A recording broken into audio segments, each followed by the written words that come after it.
అసలు ఎంతగా చెప్తారంటే ఇంకా సర్వము ఇందులోనే నేను లీనమైపోతాను, ఒకవేళ నేను అనుకున్నది కనుక నెరవేరితే ఇంకా నేను పూర్తిగా ఇందులోనే లీనమైపోతానని అనుకుంటాం. కానీ ఎందుకు ఆ ఉద్యోగంలో లీనమైపోతాం, ఈ ఉద్యోగంలో ఇంకా లీనం కాలేము. అందుకని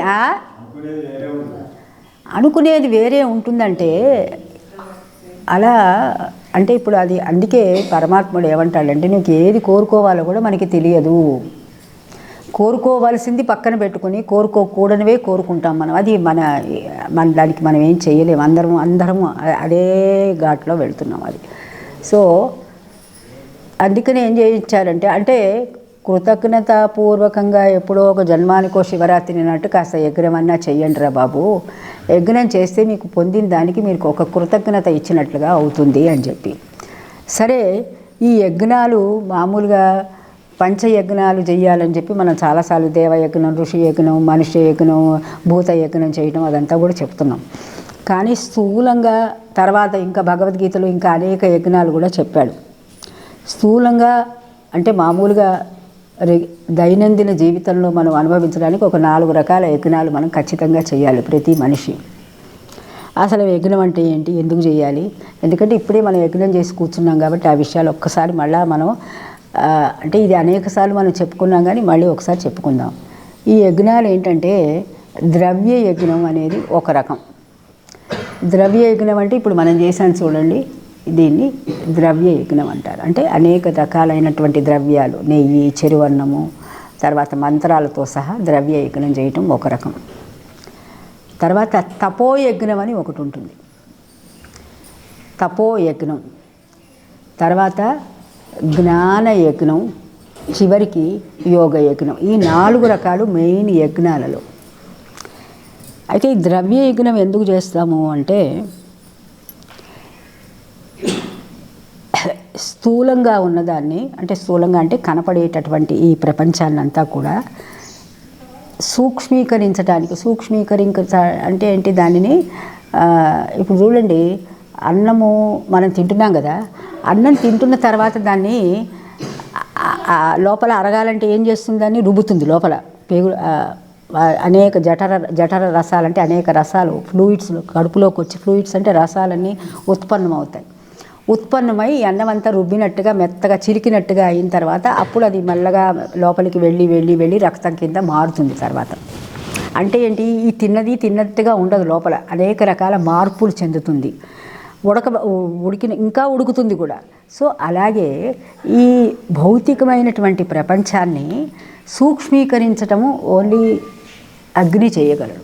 సూక్ష్మీకరించడం అంటే ఏంటి, దాన్ని సూక్ష్మ స్థాయిలోకి తీసుకెళ్ళి ఇప్పుడు అందరూ కూడా మనకున్నటువంటి అనేక జీవులు అంటే దేవతలు కానీ, లేకపోతే పితృదేవతలు కానీ, లేకపోతే ఆత్మస్వరూపం అయిన అంటే స్థూల దేహాలు కలిగినటువంటి సంచరించేటటువంటి అంటే ప్రేతాత్మలు కానీ, ఇవన్నీ కూడా స్థూలమైన ఆహారాన్ని స్వీకరించలేవు. అవి దేవతలు కూడా స్థూలమైన ఆహారాన్ని కేవలము నేత్ర దర్శనం చేసి ఊరుకుంటారంతే. ఇలా మనం ఇచ్చినటువంటి ఆహారం వాళ్ళు తీసుకోగలుగుతారు. ఇప్పుడు మనం నైవేద్యం పెడతాం కదా, నైవేద్యం పెట్టినప్పుడు అప్పుడు వాళ్ళు ఊరికి నేత్ర దర్శనం చేసుకుంటారు అంతే. నేత్ర దర్శనం అంటే ఏంటి, దాన్ని పూర్తిగా అది మనం స్థూలంగా పెడుతున్నాం కదా, అదే యజ్ఞం ద్వారా చేసామనుకో, ఆ యజ్ఞ హవిస్సు అంటే అదంతా ఒక ఆవిరి రూపంలాగా మారిపోయి వాళ్ళు దానిని ఆస్వాదించడానికి వాళ్ళకి తేలికవుతుంది. మనం తిన్నట్టుగా వాళ్ళకి ఆహారం వాళ్ళు తినరు, తినటానికి ఇష్టపడరు.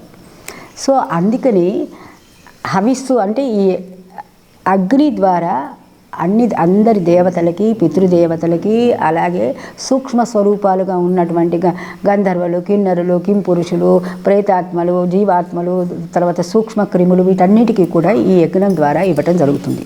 సో ఈ ద్రవ్యయజ్ఞం చేయటం వల్ల ఏమవుతుందంటే మనం వేసినటువంటి ద్రవ్యము ఒక విధమైనటువంటి సూక్ష్మీకరింపబడుతుంది. అంటే దాన్ని అంటే ఆస్వాదించడానికి వీలుగా తయారవుతుంది.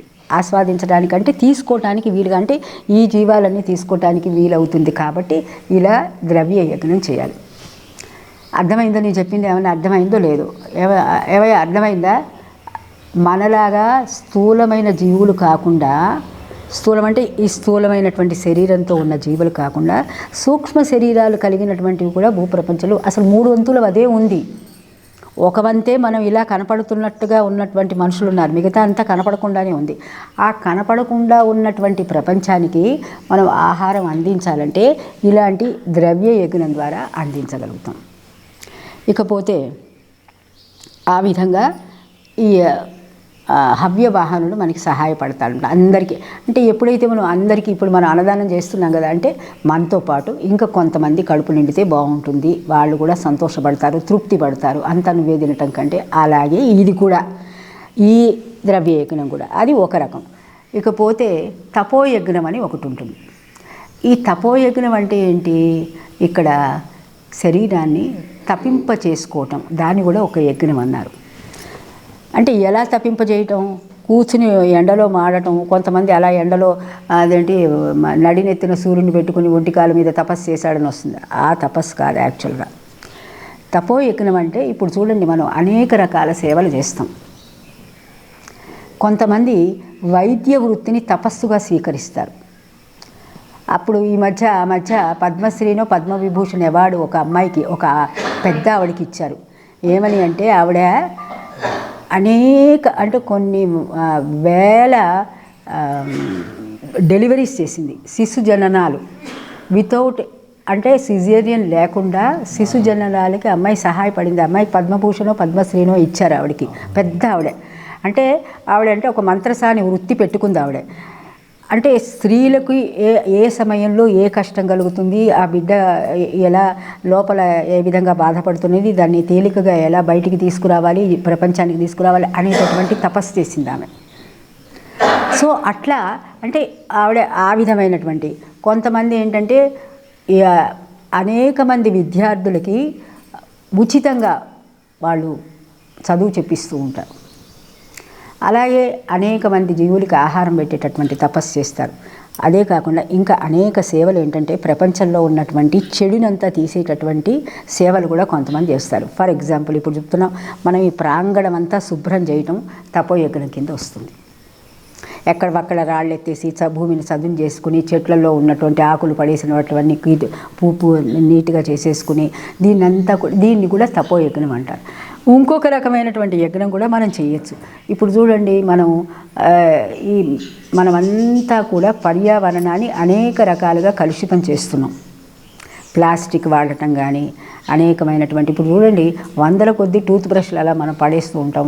ప్లాస్టిక్ సామాను లేకపోతే గాజు సామాను కానీ ఇలా భూమిలోకి మనం అనేక రకాలైనటువంటి విష పదార్థాలను మనం చొప్పిస్తూ ఉంటాం. వాటిని అన్నిటినీ కూడా ఒకరోజు పూనుకొని మనం తపోయజ్ఞం చేయొచ్చు.